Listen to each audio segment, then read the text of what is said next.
So thanks everybody for coming. Remember to pick up the handouts. You probably saw something earlier today where our track All-American Katura Orji was named NCAA Woman of the Year last night. She's flying back to Athens today, and she will be available on the second floor today at 2 o'clock if any of you would like to visit with her. No live streaming, please. Thanks, Claude. That's a special recognition for one of our student athletes, which I think is incredible. NCAA Woman Athlete of the Year is special. We're excited about this game. Obviously, a lot's at stake. Our kids and players understand that, and I got a lot of respect for Mark and the job he's done. I think it's really remarkable, and it shows the patience of an athletic department to stick with a guy who I think is one of the best coaches in all of college football. He's now put his roster together. He's got a senior class that's really incredible. I think across the SEC, when you talk to the other coaches, which we all talk, to each other week to week, everybody talks about Kentucky's group of seniors. They've got either 12 or 13 starters, however you want to look at it, which is the most starters of any team in the SEC. And their whole defense, I think it's 7 or 8 defensive players. Seems like they've been playing for 4 years. You look back at the tape 2 years ago when we were up there playing, all those guys are still there. And they're really good football players. Their back end and their linebackers, the defense coordinator, Coach House, is doing an incredible job. But they've got a really good football program, a very physical football program, one that in the last 2 years, each time we played them, our players said that was one of the most physical games we had to play, Coach. They are tough and they're physical. So they do a tremendous job, and we've got a lot of improving to do to be able to complement and to match up with these guys, because they have a really good football team. And we're excited for the opportunity to go over there and play. Raise your hand if you have a question. Kirby, I guess specifically with all the seniors that they have on defense compared to a couple of years ago, what can they do? What are they doing so well defensively to where they haven't even allowed 20 points in a game this year? They play complementary defense. They're on the same page at all times. You don't see busts. They understand where each guy is. They leverage the ball well. They tackle well. They're extremely long in the secondary. I mean, they've got 6'2", 6'3" corners that are good tacklers. They got good safeties. Got big men up front, which is built for the kind of defense they play. And they've obviously got one of the best pass rushers in the country. So they do a tremendous job of playing team defense. They're very organized, disciplined. They know the game plan. They know what they're going to take away, and they do it. And it's a credit to what they built. Because when you build on the long term and you have this many seniors in a group, I mean, any defense I've coached or any team that I've been involved in coaching that has this many seniors is usually pretty successful because they played in our conference. Everybody wants to talk about, well, how many stars did they have? How many great recruits did they have? How many games did these guys play? Pretty successful when you play that many games. Coach, you're talking about Kentucky's defense. Looking back at the Florida game and really on the season, your short yardage situations on offense. Obviously, that didn't go well against Florida. Much respect for their defense. But what's your takeaway on that? Is this a physical issue or kind of a play calling issue when you revisit that? Well, first thing I would say is we haven't been real good on short yardage defense either. So when you look at it, 3rd and 1s haven't been our flavor on either side of the ball, and haven't been as successful as we would like to be. I think it comes with a lot of combination of things. Sometimes maybe put too much on one player, asking them to do too much. Some of it is execution. And at times we've had some really good plays calls that we didn't execute. Then other times it's on play design and play call that we didn't do a good job as coaches. And I think a combination of those things you got to improve on. 3rd and short is what you should want to be in, from an offensive perspective, not defensively, but we got to do a better job executing in those. And some games we've gone with a game plan that we converted all those. In other games we haven't, and we didn't do a good job of that against Florida. We got to improve it. Kirby, I saw a video of your unique celebration Saturday in the locker room. What do you have in store if you can win the SEC East? I don't know. I'd go by the moment. I wouldn't say that was unique. That was just your first time getting to see the inside, but that's not unique to me in the locker room with the players. I certainly enjoy and treasure the opportunity to celebrate with our guys, and they needed that, and I needed it. So players enjoyed it, and on to the next one. Coach, to follow up on that, I mean, how can you use the fact that this is kind of the winner takes the division and the loser doesn't? How can you use that as kind of a motivating type of factor this week? I don't know that you have to use it. I mean, players get it. They know what's at stake. I don't know that you have to build that up. I mean, this game is exactly what it is. I mean, it's an opportunity to earn the right to win your division. And they got a great program. We got a great program. And it's at their place. It's going to be a great atmosphere. I don't know. We really built this program on being neutral and understanding that every game is just as important as the other. Because if the other games weren't important, we wouldn't be in this position in this game. And they just get bigger and bigger from here. So that's the way we look at it. Coach faced two good players in Zuniga and Polite. How does Josh Allen compare to those talents? He's faster, he's bigger, he strike, play the run.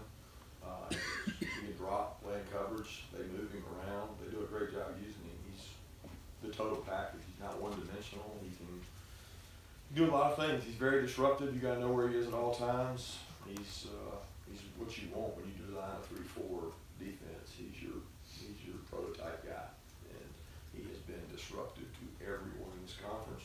And everybody you talk about how good a player he is. Kirby, obviously your run defense looms large this game, but also down the stretch. How much upside is there to improve with your run defense? Obviously, Jordan Davis, Malik Herring playing more. Do you look at any changes behind them and linebacker? Where can you get better? How much can you get better? You know, it's tough in the midst of the season to just magically get better. We try to do it through fundamentals, technique, individual block destruction, demeanor, attitude, but you can't go out and replace players. We got what we got.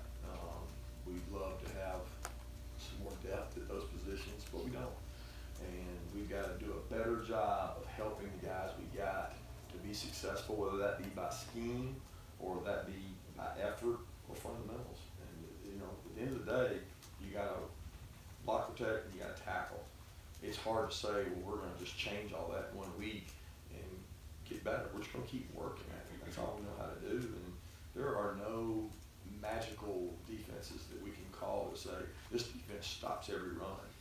It's not. You got to physically whip a man in front of you, get off a block, and go make a tackle, of which they do a really good job of blocking you. And they got one of the premier guys in the country touching the ball, who's probably the best I've ever seen with his vision. I mean, he never misses a hole. He sets his blockers up, and he does not want to be tackled. You got to go in with a willingness to be more physical than him. So, I mean, to answer your question, it's not going to be easy. We got to do a good job of playing with a little better demeanor.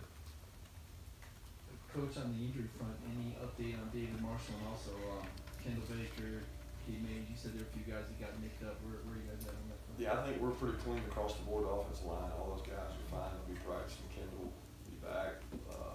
Solomon's fine. Andrew's fine. He continues with that ankle, but he went back to play. He'll be out there today. Ben's going to get some work this week. We don't know if he'll be cleared yet or not. We don't know if he'll play yet or not, but he's going to try to go out and do some practice stuff. David, don't know yet still, but I think that's everybody. Kirby, how concerning is it when you play a team that just won't go away? I mean, Kentucky's been like left for dead a couple of times this year, and they just keep finding ways to come back. Obviously, a very resilient type of team. Yeah, very senior like they believe. They've got a good coaching staff. They've got a group of young men that fight. I mean, when you have a defense that plays like they do, they're in every game. And their offense matches it perfect because they grind you to a nub. They're just extremely physical. They play a lot of offensive linemen. They've got a quarterback that can run as good as most receivers in our conference. They're hard to defend, and they're very talented when you look at it across the board and you see why they've been successful. Kirby, you mentioned that having a quarterback that can run, maybe as talented a runner at that position as y'all played this year. With him in addition to Snell, just how much does that complicate things in improving your run defense? It makes you have to tackle people. You got to tackle people in space. You got to be good tacklers. You got to get a lot of people to the ball, and you got to strike and get off blocks because you don't unblock people. You don't just all of a sudden say, "Well, we're going to call this," and he's not going to be blocked. Everybody's going to have a blocker on them. Somebody's got to get off a block, and this is not for the faint of heart. This is not going to be for the lack of physicality. This is going to be for people that want to hit people and people want to strike people. That's the kind of team they got.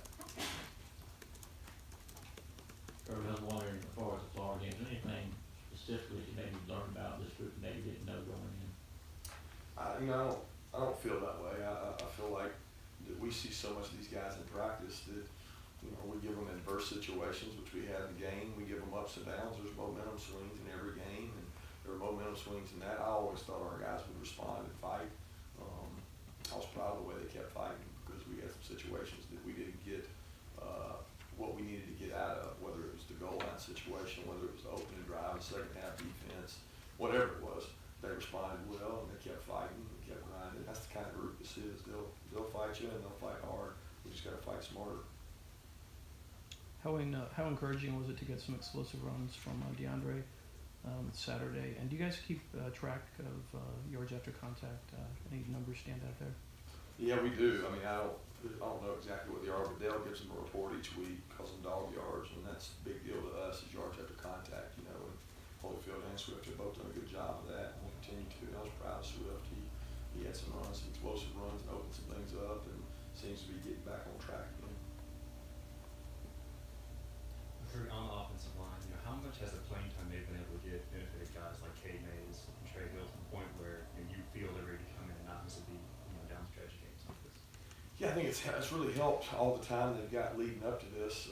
We had to plug guys in, plug and play. It seems like every game the offensive line's a little bit of a merry-go-round, but it's that way every day in practice. I mean, you guys don't get to see the practice, but they just do that all the time. So for y'all, it may be, oh, that guy's at that position. For us, we have a period where he does this position, that position. We just kind of share time so that they're comfortable going into the heat of the battle. And I think Sam does a really good job of putting guys in spots in practice where they have to block really good players defensively so that they get in the game. They're not overwhelmed by having to match up on a really good pass rusher. Kirby, I know you said a few times that the second half being better in the second half, a lot of times not necessarily because of an adjustment, but maybe just because, you know, the players are just moving on to the next play, and they were saying that after the game as well. How big of a core principle is that for the program to just put what happened in the past behind you, just keep, you know, that whole keep moving forward thing? How important is that to what you guys do? I mean, it's important in life. I mean, our guys are trying to learn, I mean, classes. They get a bad grade, they got to put it behind in life. You guys have dealt with it. We deal with it as coaches all the time. You get setbacks. You get setbacks maybe with your family. You have to deal with that kind of thing. That's what's great about our sport is that we're going to have to deal with things that happen that we don't like or we don't do well. And it's not really what happened, it's how you respond. And we tell our guys that all the time, you got to respond the right way. And we got to respond the right way this week because we didn't play our best game last week, and we're going to play a really good football team this week. So we've got to execute and do better. Kirby, were the short yardage issues a bigger concern than having to settle for several field goals in the red zone against Florida? I don't understand your question. Were the short yardage situations a bigger concern than were you more concerned with not being able to convert those than having to settle for field goals when you got in the red zone on a few drives? Well, some of the field goals were because we didn't convert short yardages. You know what I mean? We had to kick field goals because we didn't convert short yardages. So I think the biggest thing that stuck out, and I'm through with that game, but that we did convert third downs to get us there, and 3 of the touchdowns I think were on third downs. So those were huge conversions, but they were long yardages. So you know, we worked really hard on third and long a couple weeks ago. We got a little better at it. You know what I mean? Now we're not converting on third and short. So we just got to do a good job working on it all. We got to have a good plan and help our players. Even after a win, there was still kind of some questioning of Jim Chaney and the play calling, it seemed like. So I guess how would you respond to that, maybe defend? I don't respond to it. It's people's choice, people's decision.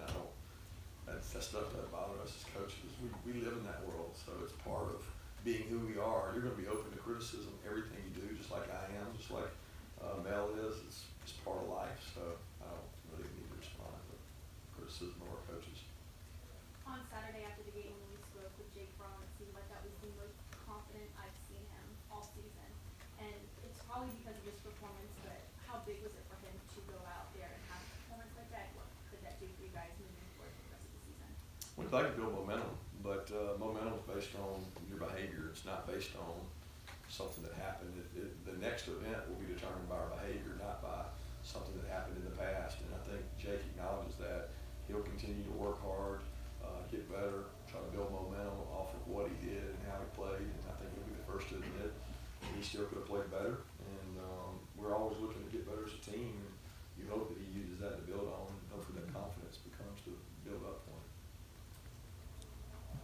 How much did the foot injury set back how you envision using Tyreek McGee this year, and what the role in the defense now for him? How big is it?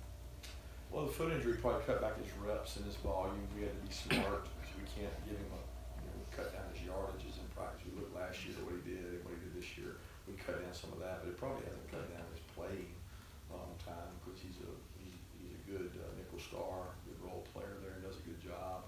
But he probably wouldn't be playing a corner. He probably wouldn't be playing at safety. But he's at the position he plays. He just doesn't take as many reps in practice.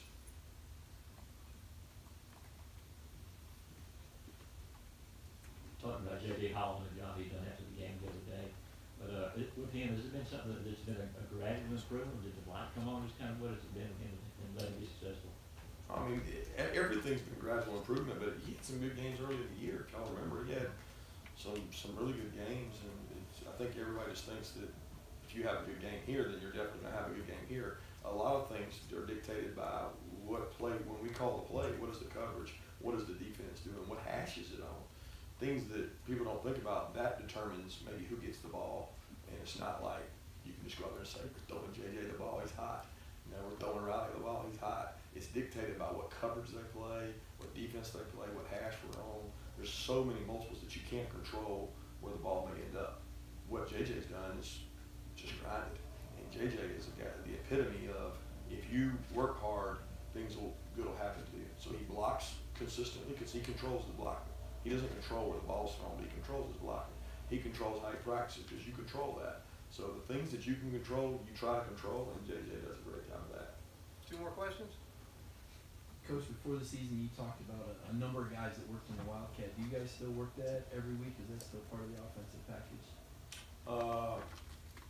We'll say that's classified. Going back to kicking and the confidence you have in Rodrigo, and it seemed like this game 2 years ago at Kentucky was kind of the one that kind of a two-parter. Was that the game that really gave you the confidence in him? And I saw that you tried his specs on. How bad is his eyesight? I don't understand eyesight, but I don't see how those could help anybody see. I don't really understand. I've never really tried my glasses on, but I guess the harder it is for me to see with them on, then maybe the worse off that he needs them. But I know one thing, he sees that ball on the ground and he gets his toe on the leather real well, so they must work for him. But he did a great job in that game. It was 2 years ago, and so I think that certainly gave him the confidence and gave us the confidence in him that he was a pressure player.